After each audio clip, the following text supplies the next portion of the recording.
Tune into the Donttap podcast. You do the process, the tape, the study, the narrative, the script. And a little bit of a downfall from a champ. When we're looking at value on the lines,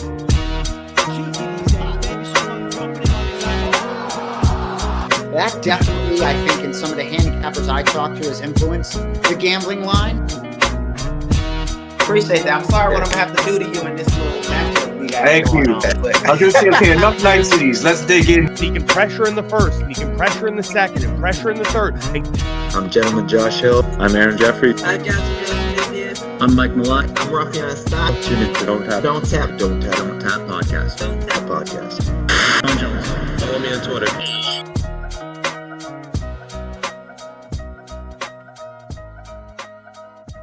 Hey, I'm UFC President Dana White, and you're in the ring with Callum McGregor.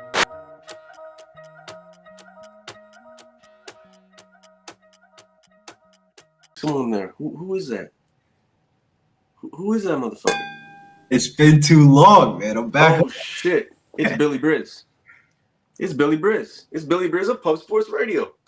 Now it's also, I guess it's me too, because I mean we haven't really been back. We've been sort of periodically dropping podcasts, and I'm not even going to get into the details of that. There's other platforms that you guys see me doing work on right now, and you can catch me on the pitch with Tijuana Picks, doing football plays and soccer plays. That's every Thursday night. And then on top of that too, producing the Darts podcast has really taken up a lot of my time.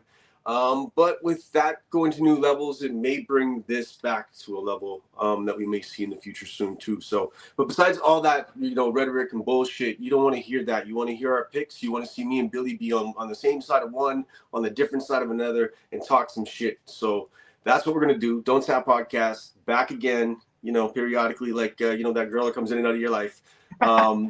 Billy Briz, how the hell you been, man? I actually haven't talked to you in a while, so it's been great to see you. Great to talk to you in the past day setting this up. Yeah, it feels great, man, to be back. Kind of like at home, man. I had a weird content year, the year of I think it was 2023, the beginning of it. And you and Nick gave me a platform and an opportunity to get walking, and now we're back to swimming.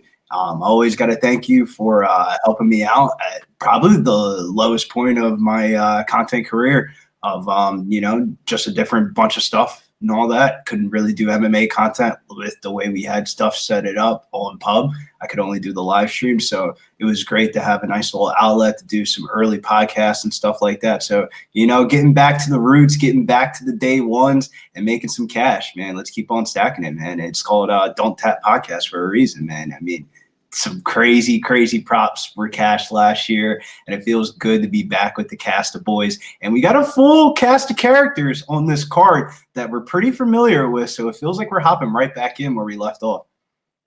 Yeah, I got to be honest, sitting behind the scenes and watching other people talk about MMA, even if I agree with it or don't agree with it, and I try to chime in on the comments and say shit, on the Darts and whatever else too. Those guys are usually pretty good, but I like to, butt heads with people all the time and be a contrarian. So yeah, it's nice to be able to just shoot the shit with you, and let's dig in, let's find our spots, and let's bring in round one. And I don't know if we're going to just bring it to the table right out of the gate, but I know that there's one spot we agree upon. So round one, what is your first spot you bring to the table? I think it's no secret here, friend of you, and man, you and Prickett definitely open up my side of just looking at fights a little bit differently and making that gap from prospect to when that prospect is going to meet the end of its road and really kind of turn into that top 15, top 10 prospect. And that's kind of the situation that we have here with Jasmine Jasovicius here taking on MBS. This is probably one of the most anticipated fights of the night. I believe this is the first female fight ever taken place in Saudi Arabia. So this is a huge deal from that aspect, and that definitely has to be thrown into the cap. But, man, we've been seeing it on the gram. We've been seeing it on our stories. Let's see how this Jasmine Jasovicius striking defense is going to look here, because she's going to need it against MBS.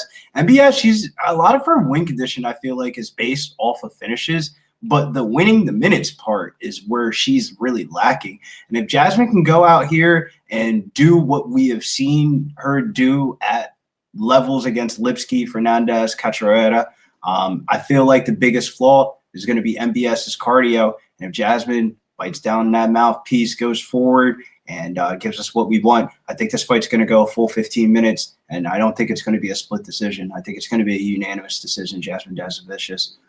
That's the pick here, round 3 or decision by Jasmine Jasovicius, or her to win in round 2 to start. We got to see where these markets shape out. Yeah, I mean, yeah, you know where I'm going to go on this side of this one. If I'm making it a play right out of the gate, then I feel strongly about certain things.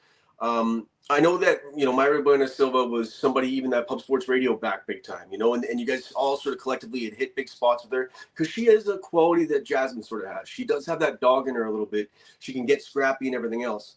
But the problem is when you're that kind of girl and that's how you survive on, and that's what you survive on pretty thoroughly. She just, don't get me wrong, solid striker. There's some good jiu-jitsu, but that's like a big part of her thing.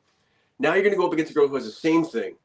But if we throw all the attributes all at each other, striking, jiu-jitsu, grappling, wrestling, the wrestling is the dominant flag in the top of this pile of crap right now. I shouldn't say pile of crap. You know what I mean?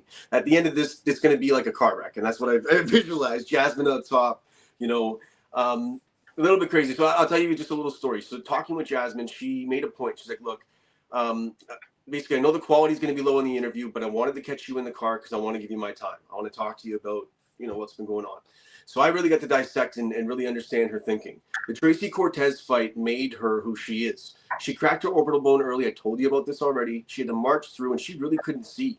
There was so many different things running through her head at the time. Self-doubt, fear, marching through, and all these things that happened, and she went through it. And since then, we have seen a different version of a woman. So when you see a byproduct of something, I asked the question because I wanted to hear how much value she actually took out of that fight, and that actually changed her. She fears no woman now. She fears mostly no men. So the idea of the striking, I know that there's going to be a little bit of a, we keep saying this over and over again. I mean, Lipsky's going to outstrike her. It didn't happen, bro. It didn't happen at all. She marched down with her jab, and although her striking isn't the same levels of Lipsky's, she realized that, man, her pressure just does it. Pressure breaks fucking everything. We're in the middle of dead, cold winter up here in Toronto. Pressure breaks pipes, homie. And I'm just telling you right now, this woman took her whole team, or not her whole team, but a good chunk of her team over to Thailand right now. And she's in there banging for the past 6 weeks. I think that she's done everything right for this camp. She doesn't need to work on her wrestling. She needs to work on dealing with pressure from a woman. I'm not worried about any of Bueno Silva's submissions. It's going to take a very opportunistic situation for her to get anything on Jasmine. And then to secure it's going to be very difficult for her. The wrestling is just a thing for me. And Silva, the one thing too is, although she gets takedowns and she's a bigger dominant woman at times, the reality of the fact with her is she gets taken down. If you look at her last couple of fights, she doesn't get taken down too much because she's fighting all women that are glad to stand and bang. Before that, though, she's getting taken down pretty frequently, 2 to 3 times a fight. And Jasmine is probably one of the strongest wrestlers she's ever fought. I mean, this girl is gearing up for a championship run right now. That's what the camp is doing. They are ready. They believe. Sure, there's qualities that they're going to have to pick apart and figure out the difference between where she's at and where other people are at. But she believes it now. And I'm going with belief. Minus 230. I think the line's not too far off. I think maybe about minus 200 is where it should be. So yeah, I'm going to be looking at Jasmine to fight to start round 2. If we were to look at some of the lines that are out there right now, I mean, Jasmine can be had. So it's at money line right now, minus 230, maybe a parlay piece by decision, minus 180. And then to win in round 3 is plus 2,000. So, I mean, depending on how this all shakes up with the lines and the odds, we're just trying to present options to you. But Jasmine's likely a parlay piece for us. I'm going to double down on her. I have multiple times already. So, God forbid, I'm not even going to say it out loud. I'll just leave it there. I won't even put it out into the atmosphere or out into the ether. But the reality is I'm good. Either way, I'm doubling down on Jasmine, maybe even tripling down. It is what it is. Let's roll. Yeah, man, I think that's a great round 1. I mean, there's no other way to come back to the podcast and going with old podcast faithful here. And it's crazy to see the development of Jasmine Jasovicius throughout the years. And I feel like the best is yet to come. For sure. Okay, so that brings us, out of round 1 you sort of draw out my pick. We both come together and unify in round one. I mean, Jasmine, not somebody that I was sort of backing back in the day and thinking like, oh yeah, you're a Canadian girl, but she's really picked the flag up and really fucking done it, man. So awesome. Round two, what do you got?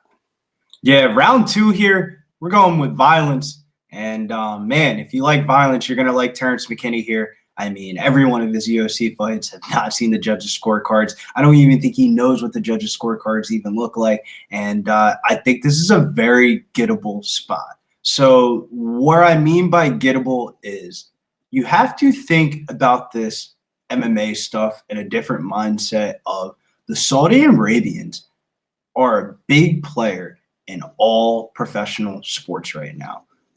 Do we not remember when Dana White bought this card out to them the first time around this time last year, and they said, fuck no, you could do that shit in Apex, and we want different fighters.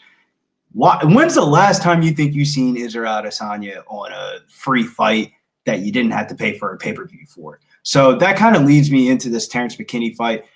This is violence written all over it. Damir Hazovich coming off a nice little layoff here. And prior to that layoff, I mean, he was one of the worst grapplers, takedown defenses in the lightweight division, man. He made Mark Diakasey get the nickname D1 Diakasey.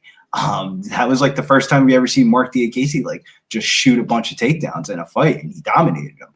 I feel like the reason why I like the money line a little bit more than the props in this one is why I think it's crazy. I mean, McKinney could just win rounds 1 and 2 and just gas in round 3 and just not die and win a decision. Like I would be very hard pressed to see how Terrence McKinney loses this fight. I think Terrence McKinney is going to wrestle, find a submission here, probably in the end of round 1.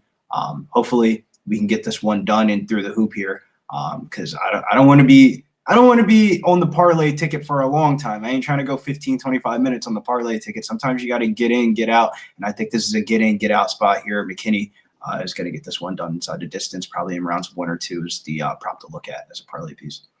Yeah, I mean, that's a spot that you and I have, sort of looked at quite a bit because, I mean, he is sort of bang or bust, but then when he does have the advantage, you got to just look at him finishing in rounds 1 or 2.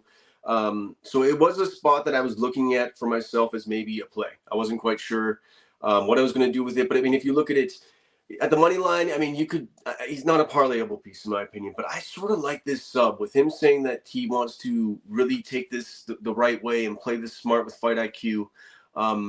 For me, I think McKinney, to take him to the ground and try to submit him immediately with the advantage of, I mean, the reality is the takedown defense coming the other way is not there. It's non-existent. So I just think that McKinney, this is the easiest path to victory. And if his words are his words, sure, you get on top and land a big elbow and that's it, right? So that's why you maybe go round 1 at minus 160 or minus 165, I think it is, or even sprinkle round 2 at plus 500.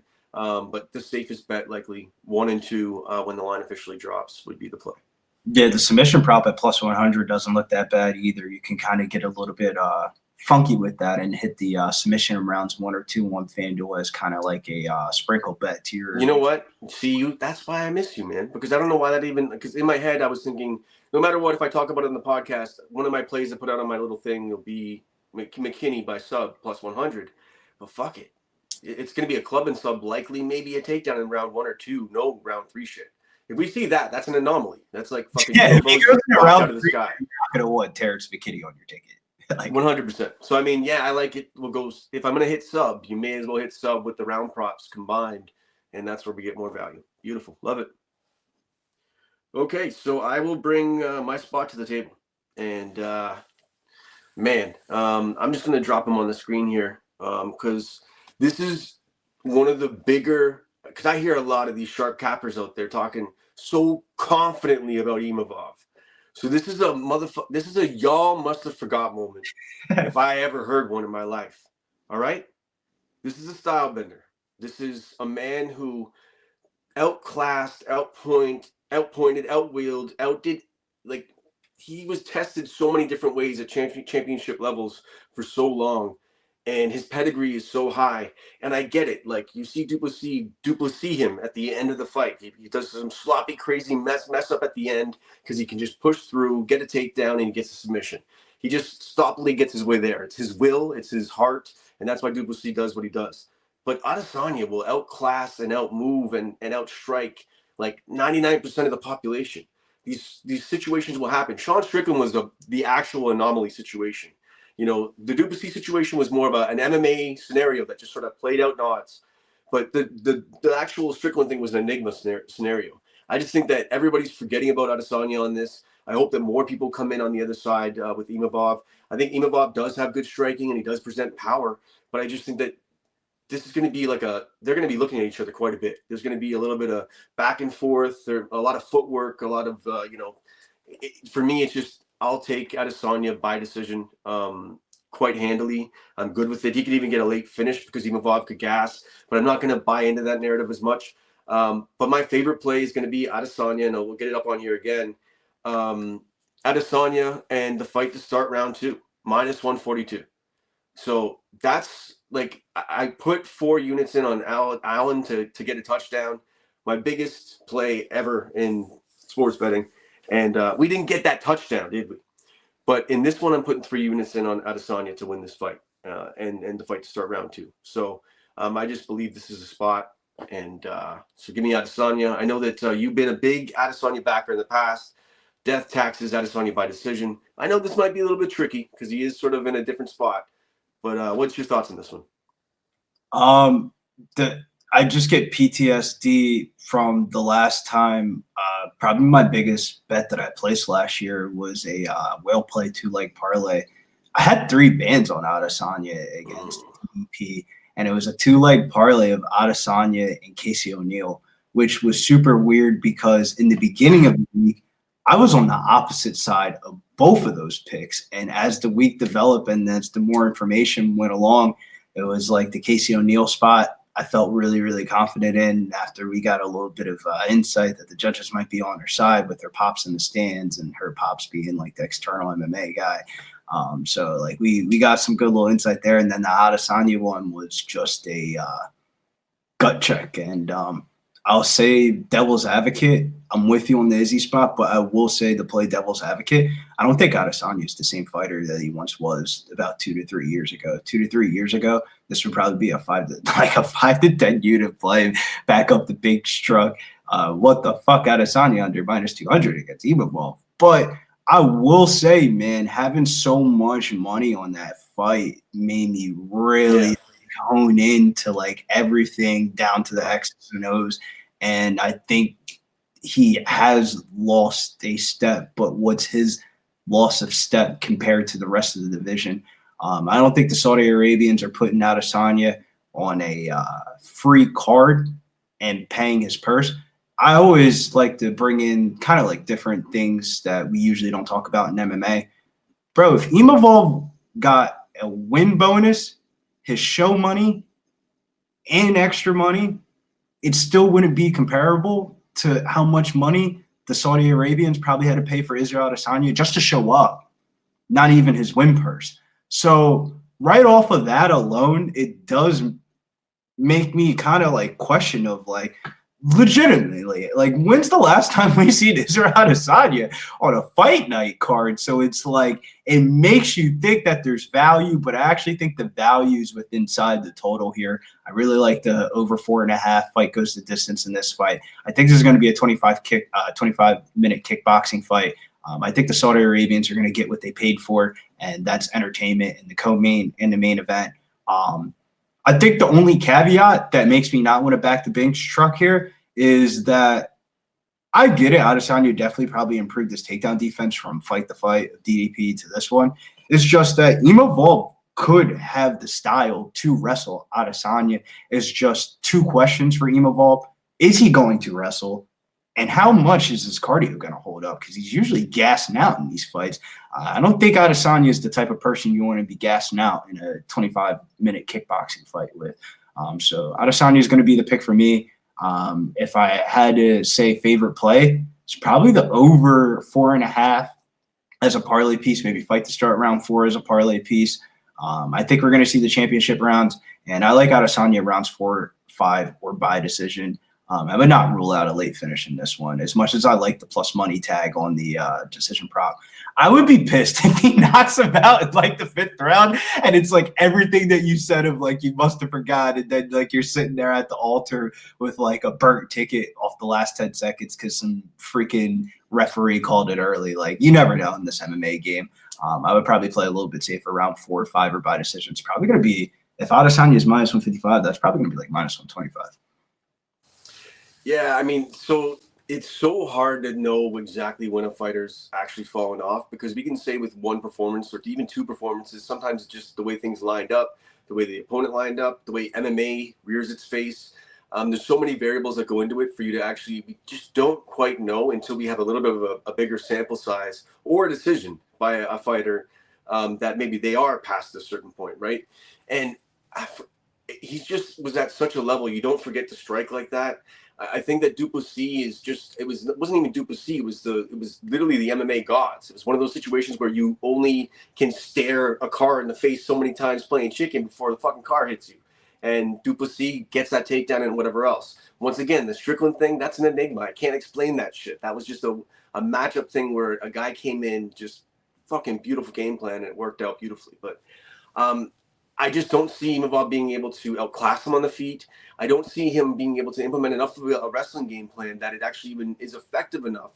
I think Adesanya can still get up off his back. I think he's only working on his strength even more, because that's what's going to serve him in his wrestling defense. Because technique can, like, what can you get better at quicker? Strength or technique? In wrestling, if you're a striker, get that strength up, you know what I mean? And get back to the feet and do your thing. So I just see this playing out on the feet a little bit more. And then if Imavov does get crazy with the wrestling, he's going to be sucking all wind. And then he's going to suck on a fist. Like, he's going to catch it like 3rd round, 4th round. It's going to be nighty night. So for me, I just think this is a spot. I get it with you being sort of hesitant. There's no way to erase that bad feel. It hurts. But at the same time, I think this is a time to at least sprinkle back a little bit to get some of your money back raked in from Adesanya, because I think yeah. But man, Cal, I can't not think of that night in August. No, I know. And we would not be doing this podcast down here. It'd probably be fucking kicking my feet up, chilling. Like, I know. That would have been one of those bets that you place. You don't tell anybody. You don't talk to anybody until. That shit, bro. After I lost that bet, bro, no bullshit, that whole entire month of September, unless you were on Pub Sports Radio, on the stream, or in the chat, I didn't talk to you. I was not answering my You're done, eh? No, nothing. I went dark sicko mode, man, and we had to get that money back. I lost a little bit on Sugar Sean, but it's the MMA game, man. You're gonna live and you're gonna learn. And I definitely learned that night. Anybody could slip on a banana peel at any moment, man, because he was like, the live odds were like minus 800. He was up 3-1. Basically, it was what the sports books were saying. And, that memory doesn't leave you of like, no, yeah, I'll bet Adesanya here, but this probably it shows you the story. There's only one true person that's undefeated. And I mean, Khabib can say whatever he wants. That's a padded ass record. That ain't undefeated. I'm saying MMA is undefeated. That's the only thing that's undefeated, right? There's only a matter of time before a matchup comes your way where the guy's not even as good as you, but the matchup works. I mean, George St. Pierre, these things happen, right? Yeah. So eventually it does happen, and you get, decrowned. I mean, look at Conor. Oh, wow. How far has he fallen? Trying to fight his own fighters on bare knuckle after every one of their fights. What a great guy he is. Okay, so we were both on the same side. Adesanya is the play, and that will lead me to tell you what we got. We've got round 3 now here. I want to hear what your third spot is, what you're going to bring to the table. Let's do it. This is the fight that everybody has circled on this card. You can go on social media, and you will see very strong takes on both sides for MVP, Shar Bullet. I've never seen so many people walk back up to the window and try to fade Shar Bullet, and I've never seen so many people try to hop up on the train that has already left the express. And I'm just going to say it, man. This fight doesn't make sense. Of the card is this, the situational advantages are too high for me to ignore. Of like, it's all stacked up on the Shar side. Let's start with, how do we get here? Why is Michael Venom Page taking a fight at middleweight in Saudi Arabia? His striking style leads his lead leg to be kicked at a very high rate. And I think that's why Shara took this matchup of like the way Shara fights. Don't let the Magomedov name fool you. He is not going to wrestle. He is not going to grapple. And I don't even think he knows what a submission is. And I don't think MVP is the type of guy that's going to even – that has no relevance to the fight here. This is going to be a striking battle. People are going to say MVP is a better distance striker, but he's also very low volume. And you're asking for a low volume striker to win a decision in Saudi Arabia? I just don't see it, man. I just don't see it. I think this is going to be a 29-28 decision. Probably one of those where Shara wins round one. Or Shara might – the rounds are going to be split in the first 2 rounds, and Shara pulls away in the 3rd round and wins the decision. That's how I kind of see this fight playing out. Yeah, it's a little bit annoying to pay minus 200 on Shara as a money line perspective, considering that was the same exact price tag he was basically against Armin Petrosian, who's a way worse of a fighter than MVP. So, yeah, there's line value on MVP, but line value doesn't get your hand raised in fucking Saudi Arabia.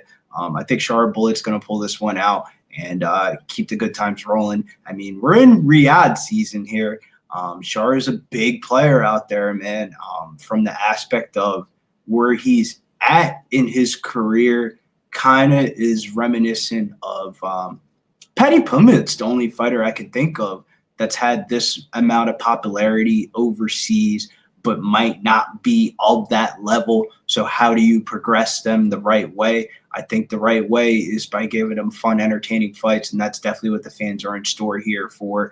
MVP moving up a weight class. If he loses this fight, this has no effect on his ranking at all, but it looks good on the TV when you see 14 versus 14 on the screen. You're muted, by the way. Yeah, so I'm going to basically just tread lightly on this one and totally back what you're saying. Everything you're saying seems to make sense for me. I think MVP, although has the style, Shara, if he just presses a little bit more and lands even a couple bigger shots, I think that's going to be the difference in this one. And man, I can't fade Shara anymore, but I don't want to jump on the wagon at this moment because I faded him pretty hard with Petrosian. I thought Petrosian was going to be able to land on his fancy striking, whatever else.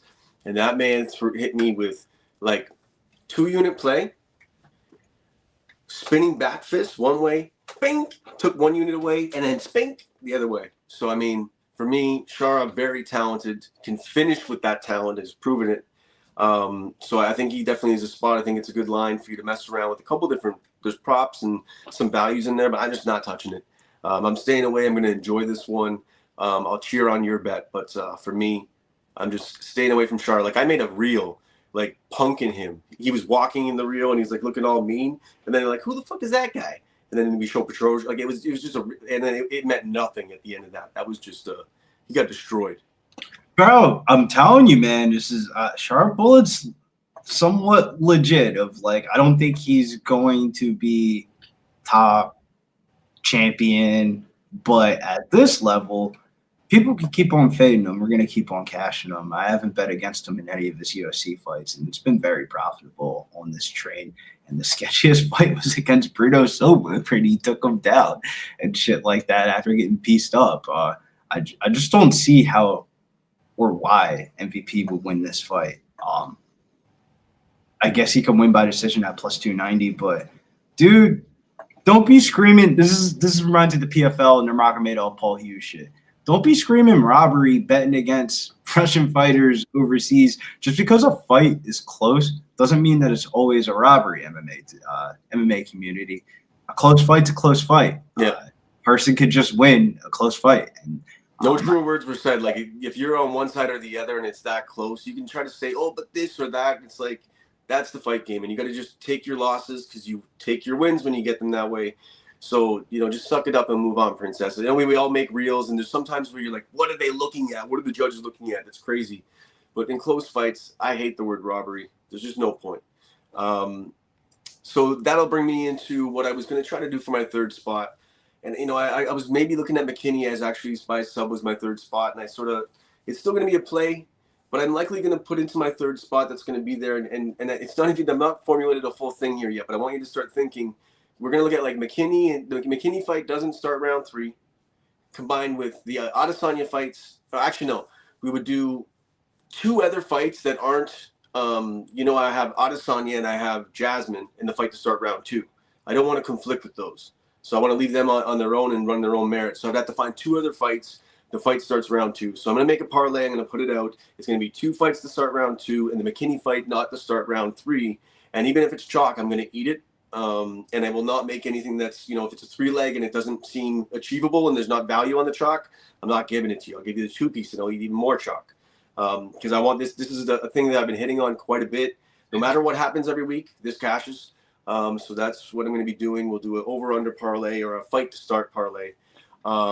And then look at the McKinney submission. I think that's going to be the play. Now, I dabbled with a parlay. I know you're not going to be into it now. After giving me your, and I appreciate it. I felt like a therapist for a minute. I broke out the notepad and you got to talk to me about no, I'm not even going to play on it because I can't even imagine how fucking horrible that was. But I had a parlay lined up with Adesanya and Jasmine, and you're not going to touch that one, I'm sure.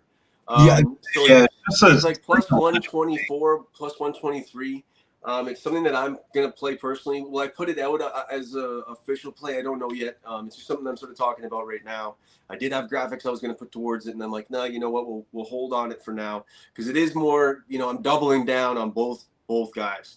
So for me, I might just make it a parlay sprinkle and leave it where it is. But any other spots for you? Because, I've sort of just dabbled in 2 fights. Is there any other spots for you or just, honorable mentions, fights that you want to sort of hash it out quickly? And then maybe we can build a parlay from there. Yeah. My favorite spot of the card is on the prelim still. Muhammad Naimov versus Khan Offley. While I don't think Khan Offley's a bum by the slightest, man, this Naimov roller coaster. We've rode this roller coaster to the wheels have fallen off. And with these fighters, you got to know when to fold them and when to hold them. And, dude, once you saw the Felipe Lima tape, it was like we are not betting Muhammad Naimov in this spot. But, man, let's go back down memory train. UFC debut, cashed it against Jamie Malarkey, flatlined him. Second fight, Nathaniel Wood. Cashed it. Everybody thought he was too many fouls. Bruh, this is Saudi Arabia, man.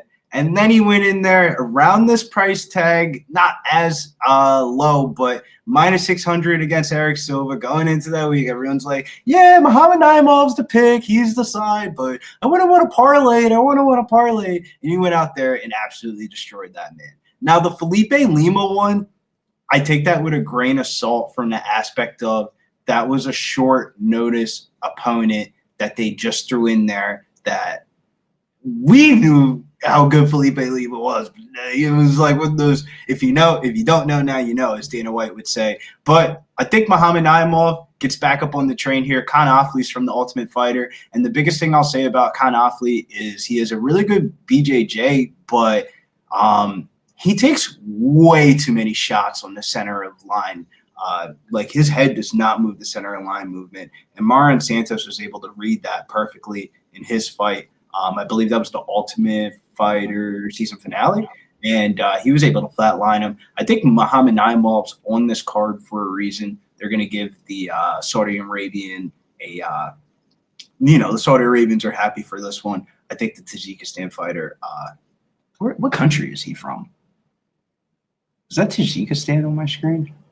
I don't think that is Tajikistan. That's a different flag. But yeah, Muhammad Naimov against Khan Offley. I thought I was going to be on the Shamil Gaziev side when we first talked in the beginning of the week, but then I actually ran back some Thomas Peterson tape. He's a better wrestler than what I thought he was. Former Minnesota, where is it at? Former Minnesota collegiate wrestler. I felt like I was undervaluing the wrestling and overweighing the first round of like Gaziev's going to win the first round against Thomas Peterson probably 8 out of 10 times. It's just what the fuck happens if this fight goes in rounds 2 and 3, and if Thomas Peterson defends some takedowns. Oh shit, man! I don't know if I want to be. I get it. Shamil Ghaziev's from Bahrain. Bahrain's like Hawaii to the Saudi Arabians, like, you know, that's like their little island or whatever. The Bahrainian dollar is like the second highest value currency in the world. They try to make the Magomed Gazilulov guy work, and he was just not that good. So it's like they've been pushing the Shamil train for a while now against Jairzinho Rosenstruck. I remember when everybody was flabbergasted that he was the main event last year, and then the wheels kind of backed up. Is this the right level of competition against Thomas Peterson? Yes, but this is also one where I think we're paying a Saudi Arabian tax of like maybe 350 isn't where this fight should be, or 390, 400 is where I'm seeing it across places. People are parlaying this up, and it's an EVOV. But you know what, bro? The more and more it scares me. You and I were talking about this and I was leaning into it, and then now I'm off it. Gaziev, I don't want to be sweating a heavyweight third round. I feel like that's what's going to happen, and I don't want to do that in a parlay. That's not fun for me on a fucking Saturday night. I want to be able to, lock my plays in and. It's card Saturday morning. Saturday morning. Sorry, Saturday morning cards. Yeah, that is the one thing for everybody. Don't miss this card, because you may say, "Oh yeah, Saudi Arabia," but sometimes they adjust the time and this and that. No, this is a wake up for soccer early in the morning type of situation for yourselves. But yeah, Gaziev it's going to be a sweat. I visualize a sloppy sweat in the third round that I don't want to be a part of. So we had actually even built a graphic for Gaziev, and I was going to sort of lean into that, especially when Kizriev fell off. But nah, man, I'm gonna stay away from that one too. And I think that's why I even leaned towards it, Adesanya, even though it seemed like a sketchy one. Because I think Naimov against Khan Offley, I think that's the leg that's gonna make shit work. Of like, dude, you can put Naimov with a lot of different shit, and I feel like if this was him coming off the Eric Silva fight, this would be a -1,000. But he fought Lima, dude that made his debut, kind of similar spot. The bookies are like halfway in, halfway out of like, they're halfway in of like, they don't want you to be playing this shit straight. That's why it's -300. But they're also halfway out of like, dude, if he was coming off the Eric Silva fight in the performance and stuff like that, this would be a -1,000. He would be the biggest favorite of the card. But do we not forget that Muhammad Naimov absolutely destroyed Nathaniel Wood's nuts and any part of the world that would have been a point deduction, and they just said, "You ready yet, Nathaniel?" And they just threw him back out there. He ended up getting finished. So it's like, dude, Muhammad Naimov is like, they owe him one here, man.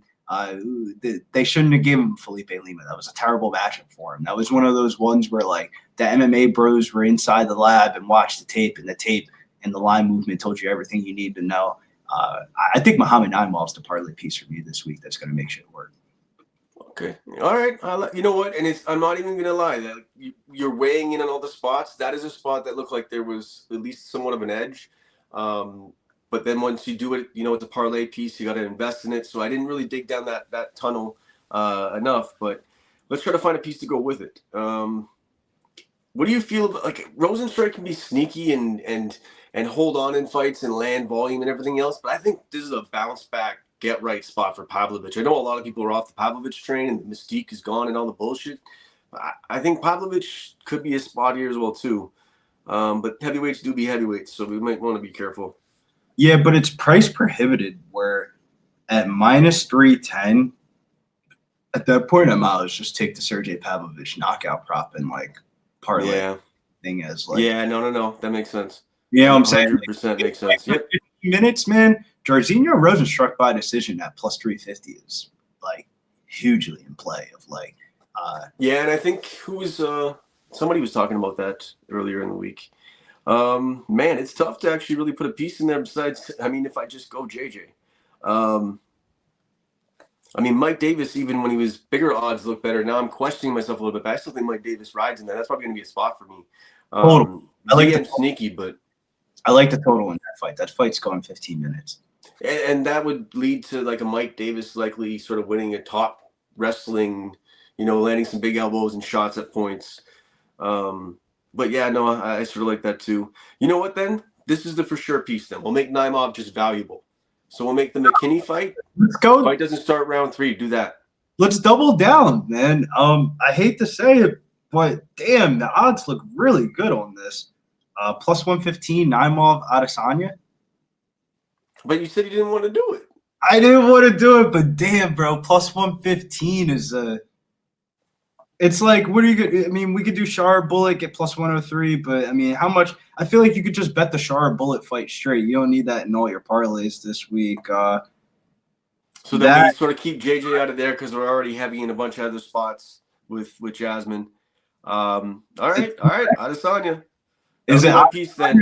T-Rex? So you could go chalky. We get T-Rex at minus 159, but it's like, how viral in public do you really want to go saying, yeah, bet there's a kitty minus 500? Like, no, I get it. Well, it's not even about, you don't have to, it's not about like, getting the hits or whatever, but at the same time, I also have that McKinney fight potentially in a couple different other variances of bets. So I'm okay with sort of leaning this towards the main event and leading out a hedge or whatever the options may be. Going live has been really going well. Live, oh my God, I haven't told you. So live is getting a little bit crazy for me. Ioni Bartelos, with every takedown, I hit that live. With every takedown, I hit that live.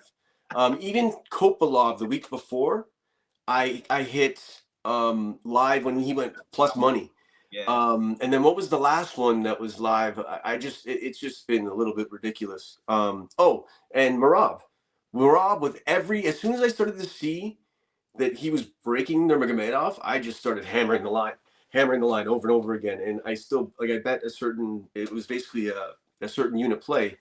But yeah, man, live betting is possibly one of the smartest ways to bet MMA that there is. And if you have a book that's good for it. It's hard though, because I'll say with FanDuel, it's very hard to predict when they're going to lock up certain fights. So, like, for example, Terrence McKinney, Damir Hazovich, that fight's just going to be locked the whole entire fight. I can already tell. Yeah, for sure. But, I mean, that's not necessarily when you want to – I can't really see a value in live there. It's just when you see some people break. That's one of the biggest things. When you see someone look down at their hands or look over at the time or the clock and they're like, wait a minute. That's it for me, especially if it's a 5-round fight. We got time. The Peyton Talbot one is a great example. I have Peyton Talbot in parlays, and there's a realization where you take all your action out of your brain and you're just focused on watching what's in front of you. And watching what was in front of me was Ronnie Barcelos is going to win this fight. I don't give a fuck what this price tag is. Yeah. I got to you see Peyton Talbot sort of almost accept the position on his back. He's almost like, oh, I'm going to be here for a while. And he's trying to – and as soon as he did that, I was like, all right, well, then you're not that wide of a line, and I'm going to take my shot at it, right? But, yeah, you definitely can squander money throwing it that way. But I think if you do play a system with certain, like, workout units, whatever it is, even if you're running with, somebody who, low budget, $5, whatever it might be, and you can look at it, like with Merab, with every takedown attempt or whatever it was, you just saw Nurmagomedov break, you could just keep doubling down and tripling down on it because it was inevitable, man, unless it was a huge screw job, in which case it does happen, but anyways, I digress. Fuck the live. Plus 115. We have Mohamed Naimov and Israel Adesanya as the Donttap parlay. So not too bad, not too shabby at all. So if you want to just recap your spots quickly, and then I'll touch on mine, and we'll go from there. Yeah, on the prelims, we're looking at Jasmine Jasovicius round 3 or by decision. I believe the fight right after that is going to be T-Rex McKinney in some type of way, however you want to play it. If you want to parlay the unders, if you want to parlay the prop, either way is going to get you paid. Cal hits you with that submission prop at plus 100. We'll see what the odds are going to be on rounds 1 or 2 on FanDuel once the prelims come out. And then also in the prelims, it looks like Mohamed Naimov, as the week is going to go along here, is I think that price tag is going to close at minus 350. So us getting on it under 300 is a good way to kind of supplement some value on a chalkier card. And then on the main card, you talked a little bit about the Sergey Pavlovich value side, might be the knockout prop over the money line side. We didn't really talk too much about Said Nurmagomedov and Vinicius Oliveira, but I would say don't go crazy on that fight. The same exact way you shouldn't go crazy on the co-main event. I'm gonna watch that shit live because if I'm gonna see how these guys engage each other. And usually Saeed has this a little bit of a not mystic advantage over guys, but he does have that sort of demeanor about him with his striking. And Oliveira's not gonna back down, so it's gonna be interesting to watch that play. Yeah, I wonder how Nurmagomedov fights. Is he going to? He has the submission ability of Nurmagomedov. Granted, not related to Khabib and that family, but hey, man, it's still in the lineage. It's still in the blood. He has one of the nastiest guillotine chokes that you're going to see. I was going to say he's more of a he's got the gilly. Like if you're going to take him down at points, or if you get caught up on the cage or whatever, he's going to grab it for sure. It's one of those things that he goes to for sure. What I like about Saeed is, dude, rewatch the tape, man. He throws a lot of empty spinning shit that is not going to work as you raise up levels. And we've seen that shit not work before. When he's like at distance, at space, he's just throwing like 4 or 5 head kicks that are coming nowhere close to landing, but taxing his cardio of like, can we clean that up, sir? Granted, I don't know what your striking coach is teaching you. All that shit looks cool in the previews, but in a real fight against real fighters, dude, that shit's not landing. Like, just go for it. If you told me Saeed Nurmagomedov wrestles in this fight, granted, he's not really a wrestler, he's really a striker. I think he probably wins this fight pretty easily. I mean, we saw Bernardo Sopaj on short notice absolutely dominate Oliveira in the grappling, and then he ended up gassing out late. Kind of what we thought Ricky Simon, or what you thought Ricky Simon was going to do to Vinicius Oliveira, but it just didn't play out like that. Maybe Saeed Nurmagomedov taps into the lineage and looks for a submission, because I definitely think submission or by decision at plus 105 definitely might hit my cards this weekend. It's just I don't want to pay minus 180 for it.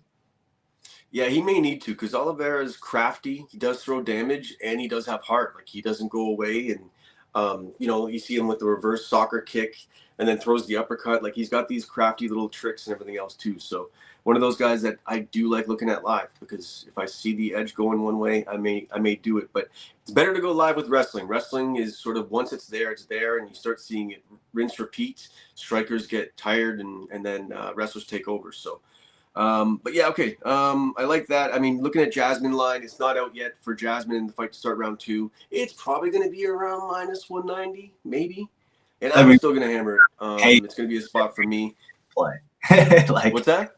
We're going to have to definitely pay to play in that spot, though. Yeah, and I'm okay with it because I will, and then I'll probably sprinkle a little bit on that plus 2,000. I could see her trying to go for a TKO finish, although the sub is there. One thing she talked about quickly, too, I'll say, is she talked about Mike Pyle teaching her. It's just constantly leaving them in a state of trying to figure out the next puzzle. And so what she does is, because I asked her, I said, is it a finality for you to get girls to the crucifix position? And she said 100%. That's the sort of the methodology to get them to that point. But it's to leave them, because if they don't want the elbows when they're in the crucifix, then they turn in. When they turn in, the neck is exposed, and that's when the Dars comes in. That's when the anaconda's there. And so for her, it's like she's always leaving people with options, but they're not good options. They're leaving you. You're going to swim in quicksand until you drown, and that's what she looks to do. So I like Jasmine in multiple different ways here. And then we will look at the next spot with Adesanya. I just think it's a level check. Y'all must have forgot. I think he outclasses Imavov in this fight. I like Israel Adesanya in the fight to start round 2 at minus 142 right now can be had, because the line is coming in on Imavov a little bit. There's a little bit of love coming in on the money line there. So, and I can see, because there's value in the line right now. Vegas is playing some games with that line, I think, a little bit. And then from that, the parlay. We have our parlay. We have Naimov and Adesanya at plus 115. And I'll be throwing out a time prop parlay. We'll likely have 2 to 3 pieces, never more than 3. It'll be a McKinney fight not to start round 3, and 2 fights to start likely round 2, or 1 fight to start round 2. And we'll be putting that one out as well. Any other things you want to add? Be your candidates for that one, because that's something that we were doing right before we left the podcast for a little hiatus. We were kind of playing around with the time props, and I know me and you both were like, dude, you'd be surprised if you throw like $25 on that shit and how much that helps out your night by the time that you look at it. It's actually funny that you said about the Umar fight last week. That's why I didn't even really look at it live, because I had the over in a parlay, so I didn't really feel like I needed to bet it live. But maybe that was to my mistake because I left some money on the table. think the Patterson fight could go to round 2 easily. Gaziev can win that. If Gaziev wins that fight, he's going to win that fight in round 1. He's a very but I think that's where you find the value, because I just don't think that happens. But maybe that's just me. I that's sort of the way I'm looking at that fight. I just think it's going to be 2 whales in the 3rd round, slopping on the beach, trying to figure it out. I mean, the next one we could look at would be. I just want to keep JJ out of it. I want to keep Israel out of it. It would be then Michael Venom Page and Shara. But I mean, also, I can't. Those two are going to look at each other the first round. They're going to play some Mortal Kombat mirror games. I think they're trying to figure out who's going to land the strikes. So I think that one would be good. Fight starts round 2. I don't know where the other one would be. You know what? I think the viewers are going to have to check out the channel for that one. Zion and Davis, I think, would be the second one, as I think that line is very competitive. Line opened up 250 for Mike Davis, came down -146. Granted, I lean towards the Mike Davis side. No, you're right. I think that, dude, Mike Davis can take an ass whooping, man, of like if this does go south for him. Dude, he isn't about to quit, man. I mean, we only see him fight a certain amount of times a year. Like 6 fights over the last 6 years. So, yeah, he can go in there and take a punishment. Granted, on the other side, for Zion, I also feel like what you were saying about if Mike Davis does win this fight, it's probably him wrestling a little bit. I definitely like the overs on the main card. It feels like the main card overs, it seems like, as maybe the Saudi Arabians give. So in the pool of that, we'll see, because I don't think the lines are fully out on everything yet. So we'll see. So we'll have the Mike Davis fight in there as a potential, the Sheriff fight in there as a potential, knowing that the McKinney fight, not to start round 3, will be the anchor for the time prop parlay. So you may get 3 pieces, you may get 2. If the chalk's that much different, there's no point in adding a 3rd piece. It's just a waste of money. It's just take the hit on what your profit margin is going to be. Who gives a shit? Win. That's what we need to do. Win. Yeah, man, I think we're good. I think as far as time props, we're locked in. I think as far as spots, everybody knew we were going to be all over Jasmine Jasdavicius. You know, I know we're a little bit hesitant on Adesanya, but I think this is a redemption spot for him. He's going to come back and win this one. Some sharp spots, some sharp props. I think we're good to go, man. Yeah, man. Nice chopping it up with you. I guess till next time, make sure you tune into the Donttap podcast. Me and Cal are back on the streets. It's UFC Saudi Arabia season. Riyadh season is here. Make sure you set those alarms for 9 a.m. Fights are starting early. Okay, Donttap podcast. We are back. It has been roughly about a year. Well, since we did that last podcast that we did, where we did the Christmas recap with Slava Claus. And I remember you were going around your house and showing me your new house and doing renovations on your house.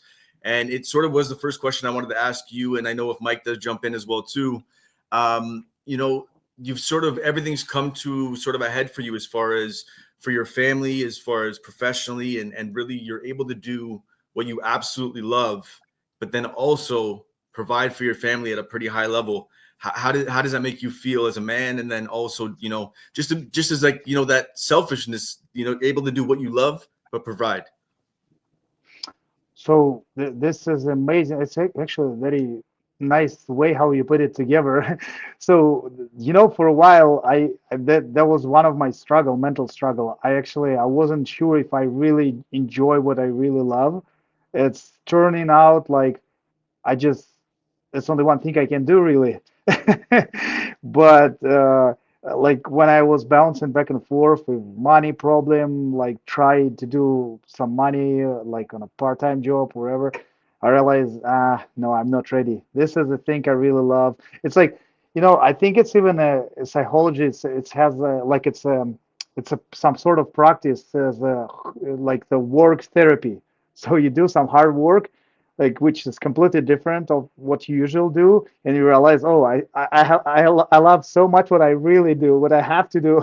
So I'm just in the wrong spot. I have to go back on my spot on my life. But nothing really, like I think like everywhere, it doesn't matter where you're from, what culture you are. It's just so amazing when you go back, you see your kids happy, well fitted, dressed, you have a roof.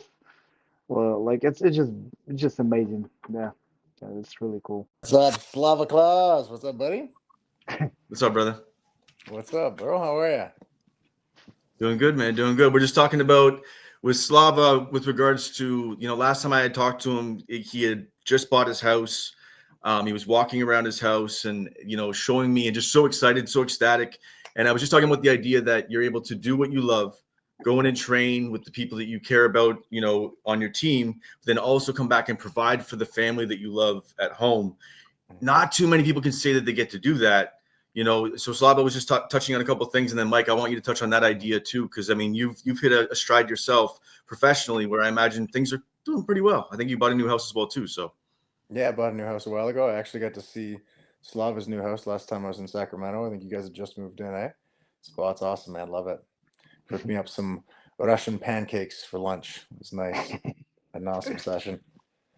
Yeah, same thing here, right? Like, I got to buy a house. Justin and I own a house now. At least from my part, just provided from fighting people and getting to beat people up and train and hang out with my friends and go do cool stuff on TV and get a house out of it. It's fun. So we were talking about the family settling into the new house, but then also your year. And I know that it didn't start. You guys sort of have a tale of similar stories this year. It didn't start the way you necessarily wanted it to, but it sure as hell finished it, in control in the way you wanted it to. So for you, how was your year? Talk about it. Talk me through, the unexpectedness of Chase Hooper and how you finished the year off as well too. You see, it's like so far since we become contenders, twins brothers. So I shouldn't go ahead of train. See, I went to ahead and get an ass whooped and I ruined all the shit. So it was my fault, my class too. It's because I shouldn't wait for him. Like that's our plan. So he's winning, I go win after him. But There you we see, go. I ruined this shit, but it's okay. Now we'll go back to normal stuff. But talk about that, Slav. I mean, you go into the fight, it doesn't go your way. You go back to the drawing board. You have a solid team there waiting for you when you get back in the gym, and you regroup, and it finishes off the way you wanted to. So just talk about that process and getting back in there and sort of winning the year off the way you wanted. So it's funny. Like I believe it's all was in my head. Although that just was too much stupid pressure. I remember, like I was talking about that a couple of times. I might become a little bit too civilian. Start think of my feeling too much. So and I when I go back and I think of what I did wrong during my training, because I worked my ass off really hard. Like so that was one of the things. Like when you're doing everything right, but you still fuck it up, and it was so weird. But I really do think as a fucking DKC, he took my soul out. Like that was his fault, because I still feel like it's my most ridiculous losses ever, because I really remember like around like middle of the round 2, I was thinking, okay, fuck it, I just want to go home. Like fuck you, like because he just like I cannot do anything. Like so, it's not like when somebody beating you, not like when somebody trying to finish you. Someone just fucking holding you, and that's it. And it's another man, which is like I'm not preferred. I'm okay if you like it, but I don't like it. So it's not my shit. So and like after that, I think I a little bit over focusing on wrestling and grappling, which is not bad thing. So I feel like I progress a lot, but I kind of like almost let go my striking for 2 years straight, and I realized what. So I might be lost such a big advantage which I used to have. So I'm still great high level striker, but I start feel uncomfortable at some point, like start like kind of lost the timing, because I usually have like lost this feeling like when you're taking a punch, going back and forth, and I think that with Chase Hooper, that was like boom, cold shower, when I realized, okay, what the fuck, like technically one of the worst striker in UFC almost knocked me out. I know he probably didn't even know what he did. He just closed his eyes and like fuck you, and landed. But bro, like he technically almost knocked me out. Like I didn't recover until the like very very last second. So and unfortunately, referee, which is like the same guy who saved my last fight, he thought I top, which I did not top. Just like your podcast, Donttap. Yeah. So, but fuck, shit happened. It's okay. I'm glad UFC let me fight right away. I went back to the whatever winning streak, whatever it calls. So and now I'm in much better mood, and I believe now what I know what I have to do. So I gonna change my training again, and we'll see soon how it's gonna will work out. And of course I have to let Mike win first now. So I guess there is like a little bit of a lesson in there for you because you are a high level striker. The technique's never going to go out the window, but just the quick reflex, the constant repetition to make sure you're in the mix with it, so you're reacting properly in the cage. Yep, exactly. Got it. So it's that MMA is such a tough sport, so you cannot let go any of your like you cannot just leave a holes, no gaps. Like you have to work on everything at least a little bit. You cannot just like give it away. Even like right before DKC with DKC, like I'm not kidding you. Maybe I'm not sure, Mike. You still work with us at that time, right? So Think so. you didn't live yet. So and I really felt way better in wrestling. So I started feeling really good. And right before I fought DKC because we thought he's kickboxer. So I kind of like slowed down on the wrestling because I thought, oh, I'm so good already. Like so I always getting up, like I'm okay. So and he's a striker, and people probably expect him from us like back and forth. And I went to see, oh my gosh, I like this Dublin in Oh yeah. and start work a lot of my kickboxing and Muay Thai. So and I almost kind of let go wrestling away for a little bit, like train just a little bit. So and you see, and he fucking just you saw he technical like blanket me so bad. And then like now later I did exactly the same thing but opposite. But just because my striking was such a high level, so this takes 2 years until I start losing it. Yeah.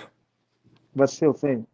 And now, Mike, for you, I know the year didn't necessarily start the way you wanted, but then also I got to give you your full respect to that performance that you went in there against Trevin Giles. A high-powered boxer. He's solid boxing, but he's got power in his hands. And you just stifled his offense, man. Completely stifled his offense. I was trying to explain to some guys what you were doing. You're basically like filling the space with kicks, not giving him any room to operate, any room to move. Just really masterful performance. I know you want to finish fights, but it was a nice decision. And if you look at it, champs win decisions, just to let you know. Thanks, bro.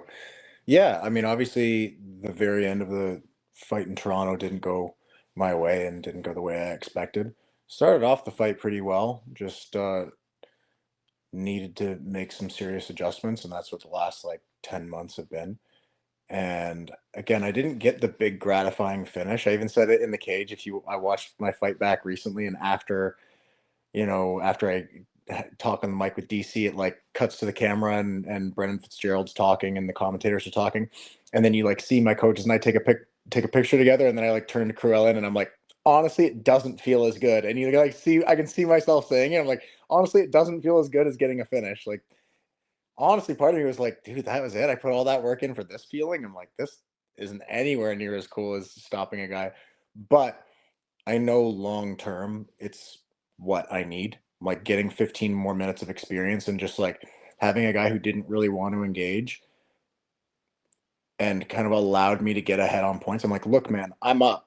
You needed to take some risks here. And the times that he did take risks, especially as the fight went on, I started catching him with bigger shots. I started countering him with better stuff. And I think it just got to a point where he's like, fuck, like I can stay on the outside and get picked apart. I can try and inch in and land my jab, which I waited for a little bit too much, especially in the second round. Then I kind of stopped waiting for it and he stopped hitting me with it. But I was like, all right, I'm ahead, man. I think he got to a point where he's like, okay, I can stay at range and get picked apart. If I go in, every time I go in, I'm getting cracked hard with heavy shots. Like this guy's out grappled me before. Where do I take this fight? As soon as the fight's over, like we kind of hug and he's like, damn, like I think he thought I was going to try and take him down because of our grappling match, right? I beat him in a grappling match. And then our whole fight was kickboxing. I tried for one takedown. I shot one takedown, but I didn't even really try for it. I just kind of was just like, all right, what's he going to do if I do this? And as soon as the fight's over, bell goes, final bell, we kind of like high five and hug. And he goes, damn it, man, you got good striking too. I was like, oh, thanks, bro. Like, yeah, I honestly was just like, I think I could probably outstrike this guy. Like, he's got good power, but let's just see what happens on the feet early and go from there. It was a different fight than what I expected. The guy didn't engage a whole lot. I expected him to blitz in and blitz out a lot more. In previous fights, like his last fight before that, he fought Carlos Prates and was up a round and a half on him. Like he was getting the better of Prates, who's like clearly one of the more dangerous guys in the UFC now. Had a crazy good year, but like Giles was up a round and a half on him. He's doing well against Duplessis, from what I remember. Like he's fought good guys and has done well, but he fought very differently against me. I don't know what caused that. Maybe it was what I was doing. Maybe I was presenting problems for him that he wasn't confident in solving. But he's a tough guy, strong dude. Jab was fast as hell. But yeah, I felt good about the fight after. Like, I wasn't stoked. I'm used to kind of being like the center of attention after. Like, I always feel like I'm kind of the main event whenever I fight. I'm like, man, like I had a big moment and I get talked about a bunch after. Jazz stole your thunder that night, didn't she? Jazz stole the thunder. Look, man, if somebody else is going to get it, I'm glad it was Jazz, man. She's sick, but I like getting that feeling, and I think for long term, I needed that 15 minutes of just being in the cage and being loose, and going 15 minutes, even though it wasn't a high paced fight. Like I wasn't tired at all after the fight. It just kind of felt very manageable. I feel a lot more confident adding extra stuff in. Even like today was the first day I've done MMA sparring since my fight, and I felt a lot more comfortable going rounds with guys and trying new stuff and standing in front of people. I was actually really happy with how sparring went today, but I think it was a test of, I think it had a lot to do with how the last fight went. And yeah, honestly, the more time that's between me and the fight, the happier I am with the performance. Right afterwards, I was like, that was kind of lame. But I didn't kick the guy's ass. That's what I'm kind of used to. Whether it's a stoppage or not, I didn't absolutely destroy him. Felt like I was in control of the vast majority of the fight, but I didn't feel like I destroyed him. But if I could give you like a little nod, your body of work prior is sort of what led to this sort of stalemate standoff, right? He doesn't want to overcommit. His style is there to be taken down, or you can hold him on the outside with kicks and sort of play him on the outside. And I mean, it was he, like you said, it's on him to force to try to close the distance. And either you're going to take him down at the last stitch or just tag him on the way in. He didn't really have an option, man. And I think that your threat of the submission at the finality was a thing that is in his head. So I think for him, he just didn't want anything to do with it. So he didn't really overcommit. So it was a great performance. It's exactly what you needed. 15 minutes to be able to go in there and display, a good stand-up game. And don't let anybody online talk shit. I can only imagine the trolls. It's funny because I said you're damned if you do, you're damned if you don't, right? So the asshole said, hey, you went so hard in the third round that you couldn't finish Magny. But then the same assholes are like, hey, you ran a good 3-round fight and decision and played a smart game plan, but you're not like, it's the same thing, right? The trolls are always going to be trolls. Yeah. But okay, let's move into, I do want to go over a couple points that aren't about your guys' career, but more about, you as UFC fans. I want to know your favorite UFC moment of the year. It could be in the cage. It could be a post-fight speech. It could be whatever it is. Anything that even pops in your mind right now. I just want to talk about that quickly, and then we'll get into another one as well too. Mine's pretty easy. I'd say Gaethje Holloway. Just that whole fight, but the finish especially. Just that point at the ground, slug it out, knockout to finish. Holloway going up a weight class, finishing one of the most dangerous guys at lightweight. That's the moment of the year for me. And now for that, I know that's probably, Slava's probably going to chime in and say that's similar to his, because the reality is, Slava, I know that you're a gunslinger and you say it. You can be a smart tactician fighter, but you want to just go in there and throw down. So that you must have loved that at the end of that fight. But what was your moment of the year? Fuck you guys. To be honest, like I'm gonna sound like a fucking weirdo again. Okay. But let's start simple. I think that I was really happy, like super excited when Ryan won the top show. Like that was like fuck, that was so like I think that was a probably favorite thing of the year in terms of like just I have seen his way and I was really happy for him.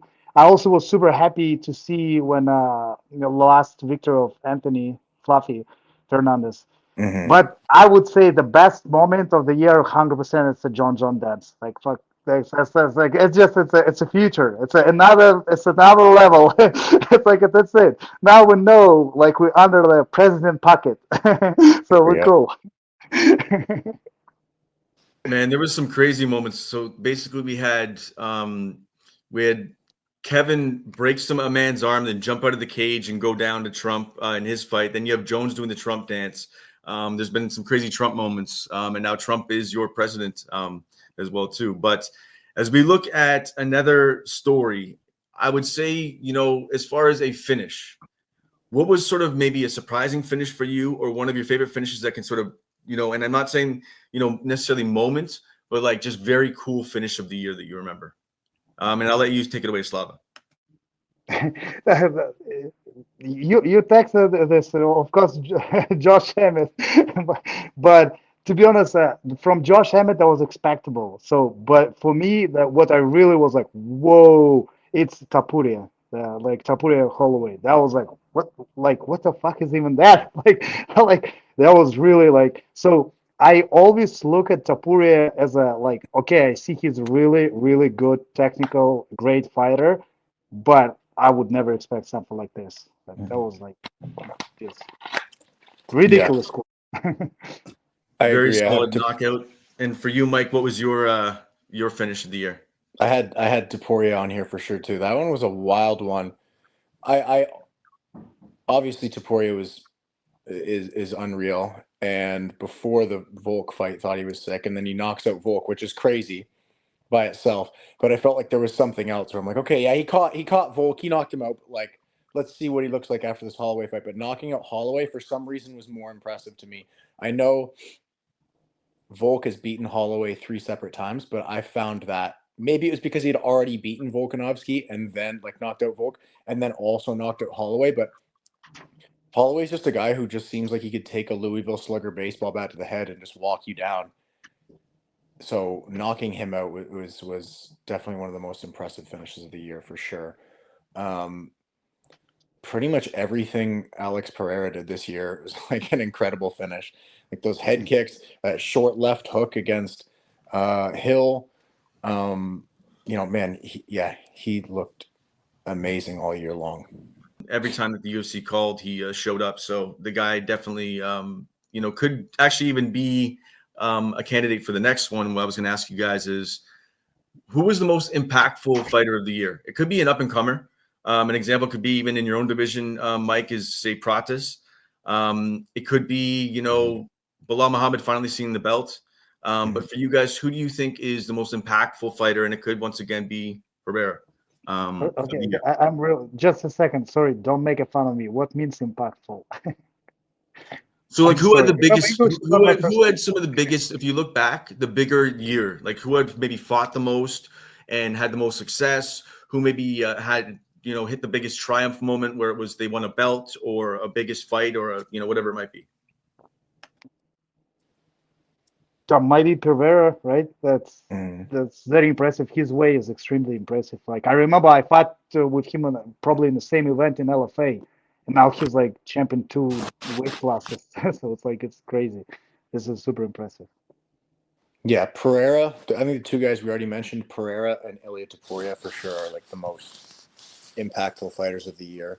Funny that you should say Pratis because I didn't have him necessarily, but I thought rather than just what fighter is most impactful, I'd say like what team, like that Fighting Nerds team in general. Like those guys have done so well. Everyone on that team has had some incredible performances all year. I'd say that's like, other than one in particular fighter, like obviously who's the team of the year, that has to be the team of the year. You know what? That's a great point. Like, who do you think? Like, what do you think it is about that team? I know that obviously it's hard to string together styles and really look and what it might be, but they just sort of seem to be relentless. Like, what do you think it is about the team that you see that they keep winning, man? I don't know. They're good, man. Could have beaten people's asses. I don't know what they're doing for training in the room. I haven't seen anything. It's not like they're coming from a place where the coach, where it's like, oh, this, Olympic wrestling coach took over and all these guys are wrestling people now. Or like when, a great example for alpha males, like when Dwayne Ludwig came in and took over for Alpha Male that made like a very impactful change on the team, and you could see like his work and how that changed things with the team. I don't know what they really focus on. I don't know who their coach. Like I know their coach is like not necessarily a guy with an MMA background as far as a professional fighter, but I don't know a ton about their team outside of just seeing the results. I think I have one more name. I keep forgetting because I personally hate this guy. Like I really like openly think he's a fucking dickhead. But his way is super impressive, and like I will give him a credit. So like he's a dick, but as a fighter, like I just like yeah, like hat off for sure. It's Mirab. Oh, I thought you were gonna say me. Yeah. No, I love you anyway. Like always, you're always my favorite. Doesn't count. It's not fair. It's too gay if I keep talking like that. That's it. I cannot. I cannot keep doing that. So Marab, you're not a fan of Marab. I personally have an issue with him. Like personally, we have met each other a couple times. I personally have an issue, but as a fighter, like I have to give him a credit.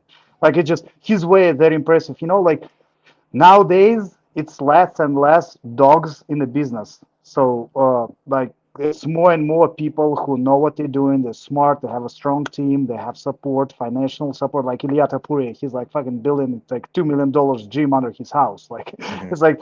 It's and me in a while I do part-time fucking job to make sure I can pay a fucking mortgage. It's like it's kind of like it's a less and less dogs in the house, and Merab seems like real fucking dog, and I can give him a credit since he also like he's fucking ugly as fuck. Everything he does look terrible, but he fucking keep winning, keep winning at the highest level, like best guys in the world. It's super impressive. I can see the roller coaster behind you. Yeah, let's go. We want to go shoot fucking zombies. Yeah, go shoot zombies. Yeah, VR. I never did it before, so I'm excited. Teamwork. Dude, did I ever tell you the story? My buddy, I saw him at some fights. I was fighting, and a buddy of mine who I love, he comes up to me. I hadn't seen him in years. He goes, "Hey, Mike, how you doing?" I'm like, "Good, man. How about you?" He goes, you ever shoot any zombies?"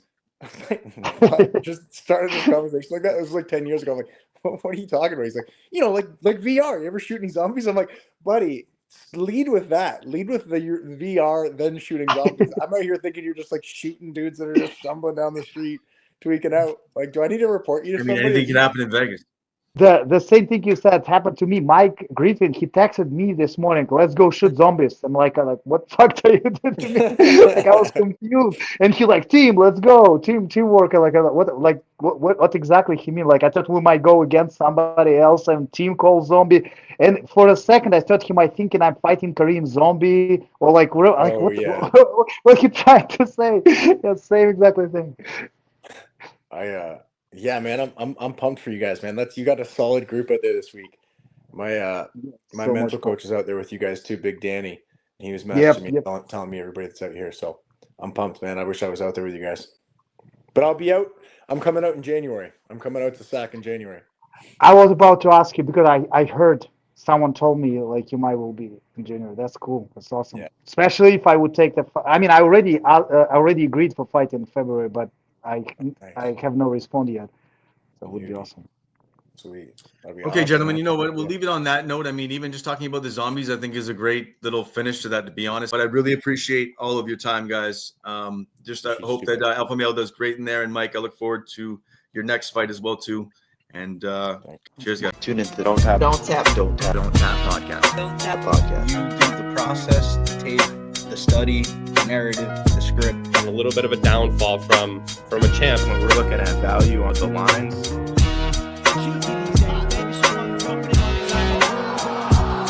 That definitely, I think, in some of the handicappers I talked to has influenced the gambling line. Appreciate that. I'm sorry what I'm going to have to do to you in this little matchup we got. Thank you. I was going to say, okay, enough niceties. Let's dig in. He can pressure in the first, and he can pressure in the second, and pressure in the third. I'm Gentleman Josh Hill. I'm Aaron Jeffrey. I'm Mike Malott. I'm Rafian Stein. Tune into the Donttap podcast. Donttap podcast. I'm Jones. Follow me on Twitter.